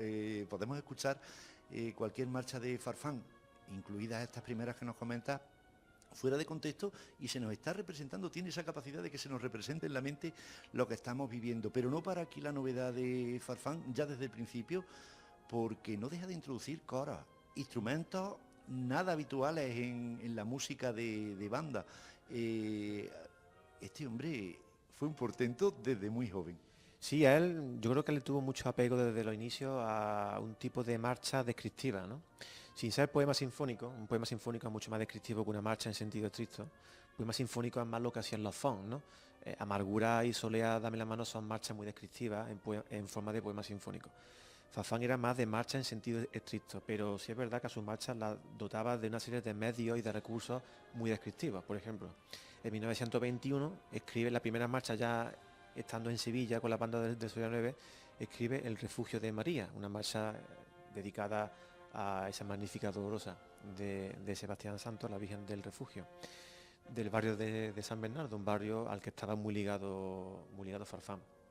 Y en esa marcha incluye, bueno, un toque militar en la parte central de la composición que simula el toque del regimiento de artillería que tenía su sede en el barrio de San Fernando. En esa marcha también usa mucho lo que son las baquetas, es decir, las baquetas de los tambores con el aro de los tambores, simulando un efecto de caja china que lo que quería describir es el movimiento de las bambalinas. Es una marcha rítmica, una marcha que vibra, una marcha que tiene ritmo, sin ser con cornetas y tambores. Es una marcha que ya tiene un ritmo muy marcado, una marcha con mucho viento metal, con mucha fuerza, como digo, incluye un toque militar muy característico y luego digamos, esa simulación de los movimientos de la bambalina del palio, algo que incluye Farfán muy expresamente en esta marcha. Además, una marcha que en Cabra en estos últimos años se ha tocado en la calle. En concreto, la banda de música de Cabra la llevó en su repertorio durante algunos años y se la tocaron a algunos palios. En 1923 compone la Victoria de María, una marcha dedicada a la Virgen de la Victoria de la Cigarrera, de una hermandad de Sevilla, una magnífica dolorosa, como tú bien conoces, y un palio de los mejorcitos que hay. Una marcha muy singular, una marcha rara, si me apura, una marcha en la que Farfán, bueno, desde el principio ya coge un motivo y lo desarrolla en toda la composición. Una marcha que se toca muy poco, actualmente la interpretan muy pocas bandas y en disco también están registrados de una forma muy escasa. Y luego ya llegamos al año clave, que es 1924, que es cuando Farfán compone Pasan los campanilleros. Claro, a mí me gusta que la gente se hiciera una composición del lugar. Estas personas tienen, o sea, quiero que todos los que nos están oyendo y escuchando piensen que en el año 1924 lo que se escuchaba, no solo en Sevilla, lo que se escuchaba en Córdoba, lo que se escuchaba en cualquier sitio en Semana Santa, eran marchas serias, solemnes, austeras, fúnebres, poemas sinfónicos. O sea, recientemente se había compuesto Soledad, dame la mano, Amarguras, Virgen del Valle, eran marchas que eran lo que más predominaba. También llegaban composiciones de otros compositores del resto de España.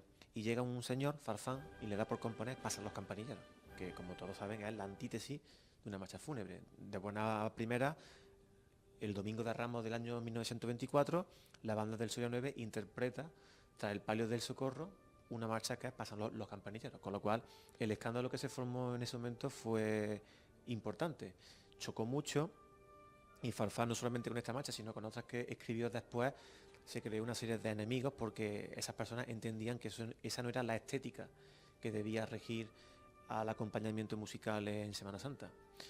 Se entiende que es la descripción musical de las semanas de pasión, pero bueno, también es verdad que lo que Farfán hizo es hacerse eco de las marchas de gloria, ¿no? Porque las marchas de gloria, por ejemplo, en aquellos años, cuando se celebraba el Corpus Christi o cualquier procesión de gloria, se tocaban marchas de gloria, marchas de un cierto carácter triunfal. Entonces, Farfán lo único que hizo es llevar eso a la Semana Santa, porque años antes ya se había compuesto Corpus Christi, que eso algún día lo comentaremos, la autoría, que es una de las novedades que han surgido en estos últimos años de travesía en el desierto de clásicos de pasión. Bueno, estamos hablando de campanilleros y hablábamos de introducciones novedosas. Una de esas introducciones es que Campanilleros lleva un coro muy sabroso que no es habitual escuchar y cuya letra no sabemos si se debe al propio Manuel López Farfán o la tomó de algún otro autor. La letra está tomada de unos campanilleros populares de Castillejas de la Cuesta. Lo mismo que aquí en Cádiz tenemos nuestros campanilleros propios, ¿no? En Lucena, en Prior de Córdoba, en Luque, en la zona de las Jarafes sevillanos, en Castillejas de la Cuesta, tienen también sus campanilleros propios. Y allí hay una serie de coplas con distintas melodías y letras. Y entonces Farfán lo que hizo es coger una de ellas, una copla con una melodía y una letra específica que la llevó a la marcha Pasan los campanilleros. La marcha Pasan los campanilleros, esa parte famosa que algunas bandas durante muchos años la repetían una vez y otra hasta la saciedad, esa es la parte que no es, digamos, de la autoría de Farfán, sino que Farfán lo que hace es coger de los campanilleros populares de Castilleja y lo traslada a esa marcha. La copla en cuestión que importa Farfán en su composición se titula En la cima del Monte Calvario. Y como bien has comentado, tiene versión de coro. La Oliva de Salteral en los 90 grabó un disco con la versión original, no solamente la instrumentación, sino con el coro, pero luego la banda municipal de Sevilla, gracias a las investigaciones de Gutiérrez Juan, indagó todavía más y grabó una versión también original, pero con una serie de modificaciones que corresponden al autor, y la grabó en un disco, creo que fue en 2007, que se titulaba Versión Original, un disco de la banda música de Sevilla, de los mejores que se han hecho música de Semana Santa. Y el año siguiente, del 24, compone 3 marchas, porque es increíble como este señor, no contento con lo que hizo en el 24, que además creó polémica y no convencía mucho a la sociedad del momento, no contento con eso, en vez de amilanarse, lo que hizo es envalentonarle, ¿no? Y compuso en el año 1925, compuso La Estrella Sublime, El Dulce Nombre y La Esperanza de Triana. Un trío de marchas muy alegre, como tú bien conoces y todos conocen. Son 3 marchas, como digo, del estilo de Pasan los campanilleros, marchas diametralmente opuestas a lo que se hacían anteriormente. Especialmente quiero poner el énfasis en La Estrella Sublime y en La Esperanza de Triana, ¿no? Porque incluyen las cornetas de una forma muy expresa, de una forma muy espectacular. Con El Dulce Nombre introduce un instrumento muy extraño que son la ocarina, un instrumento extrañísimo, es una de esas rarezas que tuvo Farfán, ¿no? Y que la banda municipal de Sevilla incorporó en el disco Esta es la historia, un disco que hizo historia y que marcó un antes y un después en la concesión discográfica de la música de Semana Santa. El Luz y Nombre es dedicada a la Virgen de Luz y Nombre de Sevilla, Ocarina y también parte coral. Y luego vino con la Estrella Sublime. En el año 1925 compone 2 marchas canónicas, 2 marchas perfectas que son de manual, de libro, ¿no? La Estrella Sublime y la Esperanza de Triana. Especialmente la Estrella Sublime porque es la que ha perdurado más, bueno, es la que se ha interpretado más. La Estrella Sublime es una marcha que ya desde entonces no se ha entendido la Semana Santa andaluza sin la Estrella Sublime. Una marcha con cornetas y con una estructura muy clara de introducción, primer tema, fuerte de bajo y trío, que luego lo han copiado una serie de compositores. Introduce las cornetas y luego en el trío final le incluyó un trío de violines, algo también curioso, un trío de violines que Farfán estrenó, esa versión la estrenó en la calle con violines, para que veamos la rareza. Y hace unos pocos años, creo que recordad que fue el Carmen de Santera, la interpretó en la calle, el Domingo de Ramos en Sevilla, con violines. La prueba no quedó del todo bien porque hay que reconocer que el violín es un instrumento de calle, ¿no? Farfán lo hizo de una forma anecdótica, el hecho de que el trío final fuera con violines. Pero luego, claro, por supuesto, la Estrella Sublime tiene su versión de banda, propiamente dicho, en el que el papel de violines es interpretado por clarinetes. Pero bueno, el Carmen de Santera quiso hacer, bueno, ese pequeño homenaje a esa otra locura de Farfán de meter violines en el trío final. Una marcha dedicada a la Virgen de la Iniesta, como ya se sabe también, que se creía que era dedicada a la estrella por el nombre de la composición, pero está dedicada a la Virgen de la Iniesta, del Domingo de Ramos en Sevilla.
Y luego también ese mismo año compone La Esperanza de Triana, que es una marcha de corneta, alegre, preciosa, de una melodía muy característica.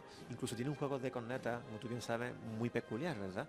Esa entrada de las cornetas tan extraña. Luego tiene una saetilla en la parte central de la composición, interpretada por un clarinete, por un violín, una parte muy curiosa, una saetilla muy bien elaborada en su melodía, interpretada por el violín, que bueno, la banda municipal de Sevilla la recuperó así para su disco Esta es la historia, y que luego pues otras bandas en conciertos lo han hecho así también. Y luego un trío final muy curioso también, con la interpretación de un coro mudo, en el sentido, me explico, un coro sin letra, era solamente un rumor, el coro hace solamente el rumor. Como digo, son 3 marchas alegres, diametralmente opuestas a lo que se hacía anteriormente, y que, bueno, suponían también una novedad para la Semana Santa de aquel entonces. Es curioso como La Esperanza de Triana es una marcha que durante muchísimos años no se escuchaba en el cortejo de La Esperanza de Triana en la madrugada, y que sin embargo en los últimos años es una de las marchas clásicas, de las marchas más interpretadas. No solamente en Sevilla, en Málaga, en Córdoba. Es una marcha, entre comillas, se ha puesto de moda. Bueno, sí, se ha puesto de moda, ¿no? Se ha puesto de moda, pero eso no es un demérito, ¿no? Se ha puesto de moda, pero luego aparte, yo creo que ha resistido la moda, porque la moda a lo mejor son 2 o 3 años, ¿no? Han pasado ya 2 o 3 años desde que la banda municipal de Sevilla, digamos que la relanzó en el disco de Esta es la historia, que fue en el 2004. Desde entonces ya cada año se interpreta más.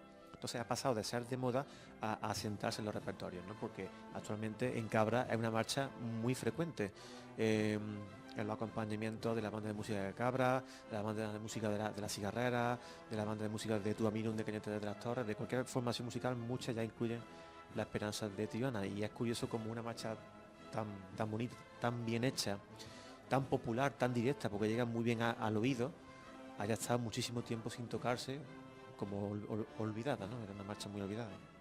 Esta es la etapa flamígera de la obra de Farfán, pero se acercan años terribles a partir de 1931 y luego ya a partir de 1936, donde los acontecimientos que ocurren en todo el país y particularmente en Sevilla, donde él desarrolla su labor, no sabemos si que pare su creatividad, pero desde luego su actividad de cara al público sí que se ralentiza bastante, ¿verdad? Sí, la verdad que paraliza mucho su actividad. Bueno, sí es verdad, hay que hacer la salvedad de que después del año 25, después de, digamos, de esos 2 años en los que hace 4 marchas revolucionarias, ¿no? Que digamos que revoluciona todo el género, pero ya para la posteridad, para el futuro, marca una huella ya, una impronta. En el año 26 todavía compone algunas marchas más de carácter solemne, compone La Virgen en sus lágrimas, una joya musical preciosa, dedicada a la Virgen de las Lágrimas de la Hermandad de la Exaltación de Sevilla. Compone también una marcha plegaria a la Virgen de la Asunción de Cantillana, una marcha con coro. Luego en el año 27 compone Nuestra Señora de la Palma, dedicada a la Virgen, a Madre de Dios de la Palma, de la Hermandad de Cristo de Burgos, de Sevilla, una composición exquisita, donde también, como en el refugio de María, hay un movimiento rítmico, no solamente de la baqueta, de la caja, sino también de los propios instrumentos, un movimiento rítmico que intenta emular el movimiento de la bambalina de un palio.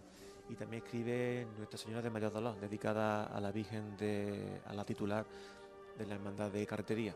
Son marchas profundas, dramáticas, no tiene nada que ver con lo que hizo con la Estrella Sublime, ¿no? Y en los años 30, aparte de que ya llega a su jubilación, ya se jubila del Soria 9, no cesa su actividad, pero disminuye. Y se da una serie de novedades y de anécdotas de, bueno, Farfán era una persona muy peculiar. También él entra en una dinámica personal muy depresiva, tenía una serie de problemas, una persona muy especial, extravagante, y entra en esa dinámica.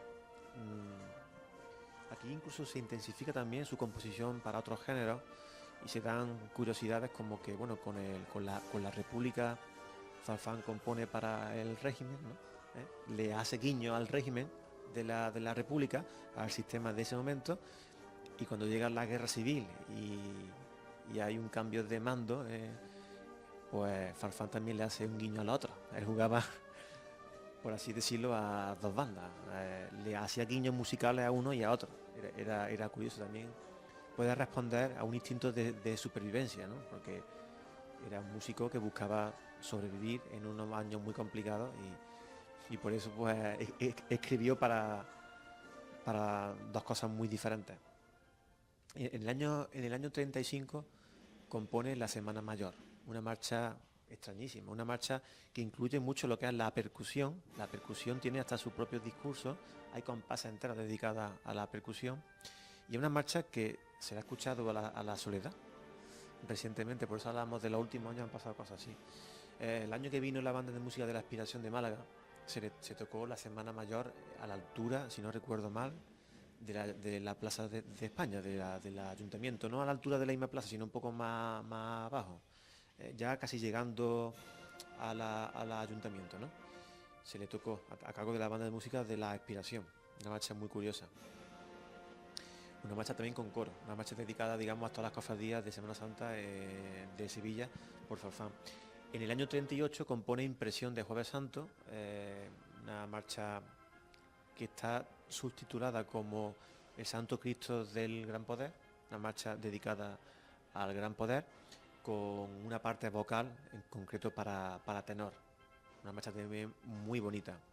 Marchas muy extrañas, muy raras, que son muy difíciles de escuchar en la calle, son muy complicadas de escuchar en la calle, que corresponde a esa última fase de Farfán en la que se permitió el lujo de hacer una serie de experimentos, si había hecho ya pocos experimentos con las marchas, ¿no? Pues en estos últimos años él quiso hacer todavía más experimentos y lo hizo con estas dos marchas, con la Semana Mayor y con Impresión de Jueves Santo.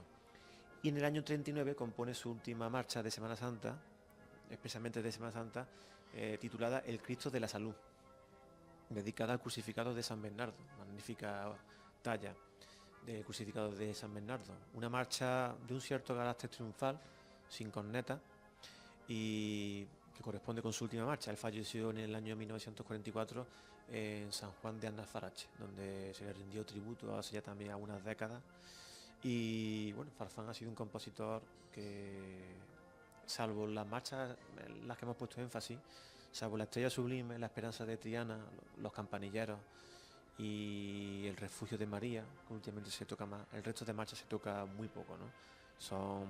Es raro encontrarla en la calle. Manuel López Farfán, el gran Manuel López Farfán, ha servido para que vuelvan los clásicos de pasión aquí al Añafil, en Cabra Noticias con Mateo Olaya. Un verdadero lujo de retorno del programa, un programa que vuelve la semana que viene, los clásicos de pasión, con otro de los grandes, vamos a adelantarlo ya, otra de nuestras verdaderas debilidades, Mateo. Sí, vamos a hablar del compositor Pedro Gámez La Serna, un compositor muy importante. Si me preguntan, bueno, si ya nos vamos a los gustos personales, yo digo que me gusta más que Farfán incluso, ¿eh? A mí me gusta más que Farfán Gámez. Gámez tiene una serie de marchas con una técnica de armonía y de contrapunto a la que pocos compositores de marcha han llegado a lo largo de la historia. Así que hablaremos de él en la semana que viene. Con todo, nos quedamos en el final de esta primera entrega de la nueva etapa de los clásicos de pasión con la música de Manuel López Farfán. Nos despedimos de ustedes desde Vintage Coffee y Copas, aquí en la calle José de Silva, nuestro cuartelillo en el Añafil. Señores, hasta la próxima entrega del programa.